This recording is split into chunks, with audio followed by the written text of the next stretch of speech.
why you became a pharmacist in the first place. I wish I had a really awesome story about how I got into pharmacy. And I spent a little over a decade in various academic roles. And part of those roles, I got to interview pharmacy applicants and would read these incredible essays about their passion for the profession of pharmacy. Sometimes it might have been a family member that experienced an illness, or, third, fourth, fifth generation pharmacist that was an inspiration of the story. And that really was not the case for me. I went to pharmacy school right out of high school. I was at the ripe age of 18, and I loved science and math. My parents told me, hey, you better go to college. That was the expectation. And I remember talking with a guidance counselor, and they're like, hey, have you thought about pharmacy school? You like science, you like math? And I was like, honestly, no, I haven't. And I ended up shadowing a independent pharmacist in the hometown where I grew up, which is in Buffalo, New York. And I thought, yeah, this is pretty cool. Pharmacists make a decent income. Looks like they have a good career. It's a doctorate degree. It's well respected. And so that really was my story into pharmacy. And it was really the transformation that happened in pharmacy school that I've always said pharmacy and being a pharmacist is really just a part of the journey. But it's really not defining of who I am. And I think as I think about myself now and really working on business, and I grew up in a small business environment, like with each passing year, it feels like the dots are making sense as I look backwards.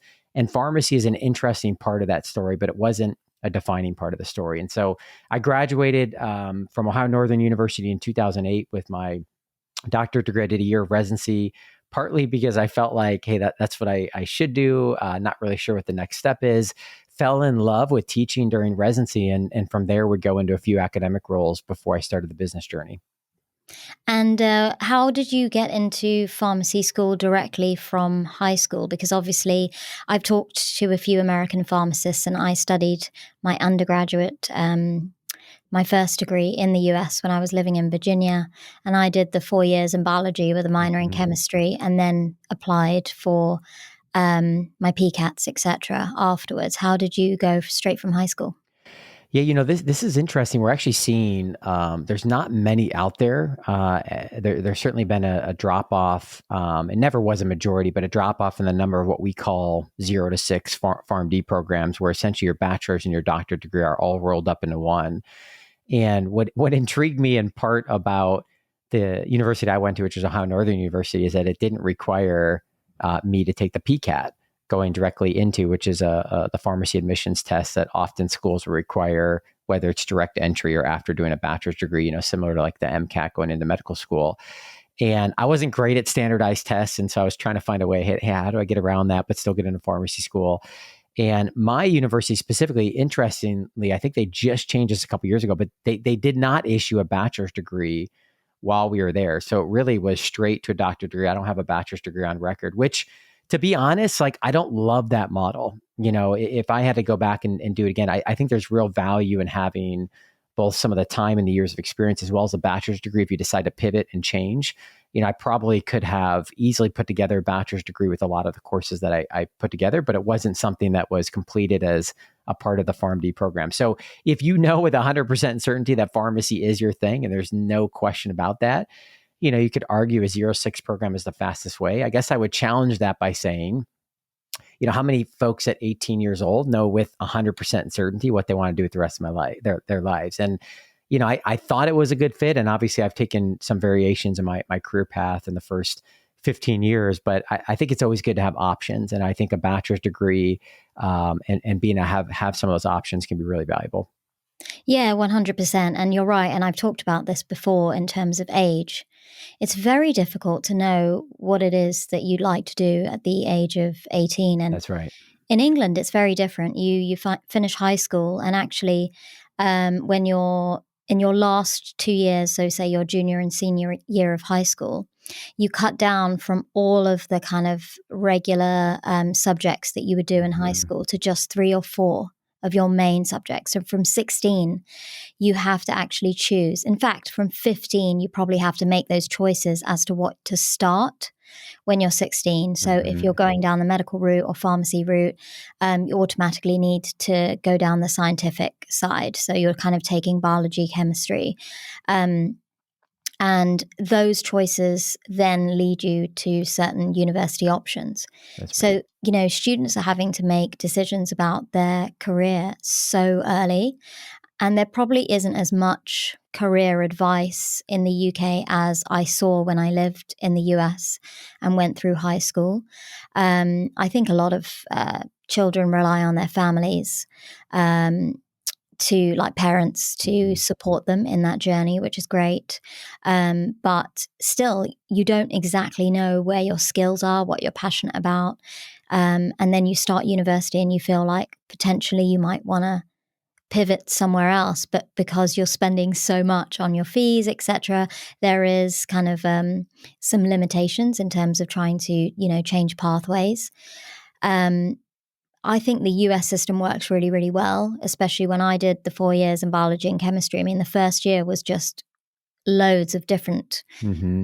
core subjects, from psychology, sociology. I did weightlifting. I did interior design.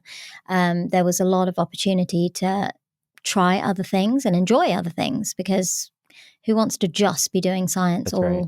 all throughout? So I really loved the US system for that. And here, like, I teach first year pharmacy students, or I was teaching first year pharmacy students, and they're very like naive and green in a cute way, in a nice way. I have so many students listening in, but they're very new to what a career is going to be like. They're new to even understanding what a Mm-hmm. pharmacist does in a job.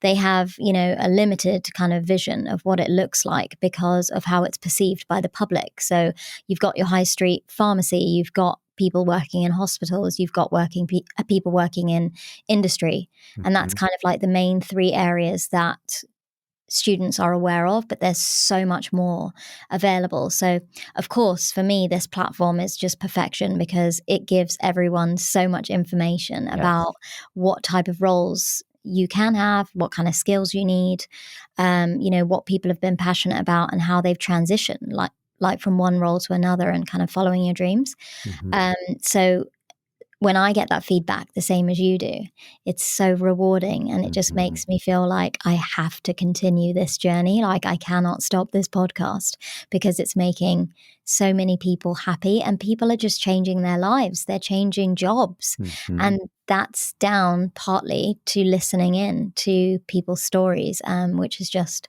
amazing. Yeah.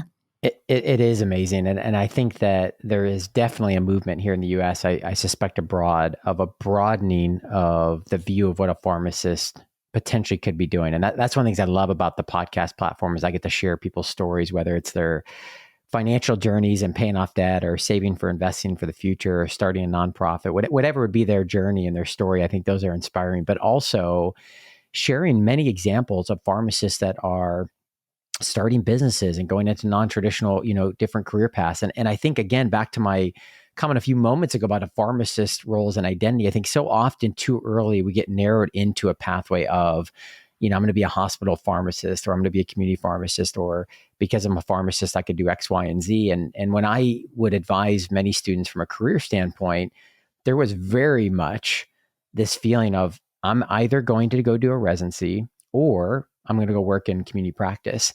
And when you look at the pie chart of the workforce surveys in the US, it definitely is shifting, but still that makes up the majority of the pie, either those that are working in community practice or those that are, working the hospital pathway, which typically requires a residency, here in the States. And what most intrigues me is the split of the rest of that pie. And I think what we're seeing is the options are growing and the size of that piece of the pie is growing as well. And I think that's what we need to be thinking about in pharmacy education and reimagining the educational experience, and perhaps bringing back things like apprenticeships and exposure, and, really having these models where, to me, the value of a degree training program is exposure, exposure, exposure. There's so few times in your life, when you look at something like a summer internship or a rotation, when you can have 3 months or a month or a season of life where your primary role and purpose is to really embed yourself in an environment and soak up as much as you can before you go on and do that again somewhere else. What an incredible opportunity. And so I think the more we can define the classroom experience, and perhaps even maybe less classroom and more experiential, I think the better. But it's an exciting time. I mean, there's a lot of disruption, no question, that's going on in our profession. But with disruption comes incredible opportunity. And I think we have a generation who is coming out saying, wow, how might I use the PharmD in a way that can help solve the many problems in our healthcare systems that need to be solved, of which a pharmacist is so well positioned to be solved? And how can I overlay some entrepreneurial thinking, whether that's within an organization or whether that's their own business, to really tackle these problems? And that's exciting. Potentially frightening, for some, but I think it's really exciting that, that pathway that you're going to walk into and do the same thing for 40 years, that's not happening. When you look at healthcare and what's happening with disruption and technology, there is no way that someone graduating at 25 or 30 is likely going to be in a very similar and stable role for 30 or 40 years. And so that adaptability, is such a rich characteristic that I think we're seeing graduates today embrace, which is an exciting time.